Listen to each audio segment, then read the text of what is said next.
most people run away from a lion. But on a freezing, snowy day in Israel, Benaiah son of Jehoiada did the impossible. He heard a roar coming from the darkness of a pit, and he jumped in.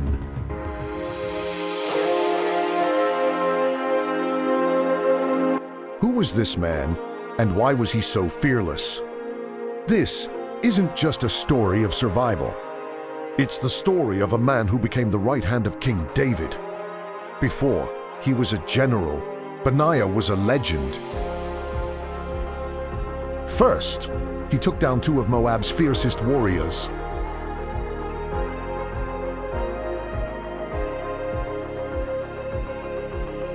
Then, he faced an Egyptian giant armed with a spear like a weaver's beam. Which this the giant strikes, but Benaiah is faster. He snatches the spear right out of the giant's hand and uses the enemy's own weapon to win the day. But the pit was different.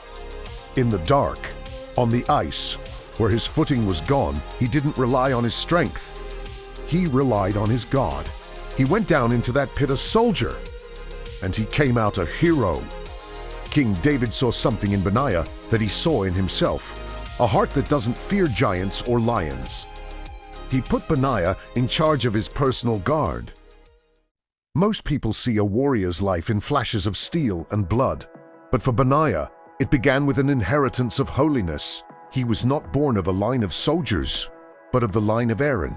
His father, Jehoiada, was a chief priest, a man of God, who led 3,700 Aaronites to support David at Hebron. Benaiah carried that priestly fire, but he carried it into the mud and the snow of the battlefield. My father taught me the law in the temple, but the Lord taught me the sword in the wild. His rise was built on 3 impossible victories. First, in the land of Moab, he faced 2 Ariels, men so fierce they were called the Lions of God. Benaiah silenced them. I am a Levite by blood, but I'm a guardian by calling. Then came the day that defined him, a winter so bitter it drove a lion into a man-made pit. Benaiah did not wait for the predator to find a way out. People ask why I went into the pit. You do not leave a killer in the dark to wait for your children. You go into the dark and you end it. Then came the Egyptian giant, 5 cubits of muscle, armed with a spear the size of a weaver's beam. Benaiah stepped onto that field with nothing but a wooden staff. He didn't just survive. He disarmed the giant, took the spear, and used the enemy's own strength to send him to the grave. I became the king's shadow. Where David walked, I followed. These deeds earned him a place above the 30 mighty men, and King David placed him over the Cherethites, and the Pelethites the king's elite personal guard. When David's own son, Absalom, turned against him, I held the line.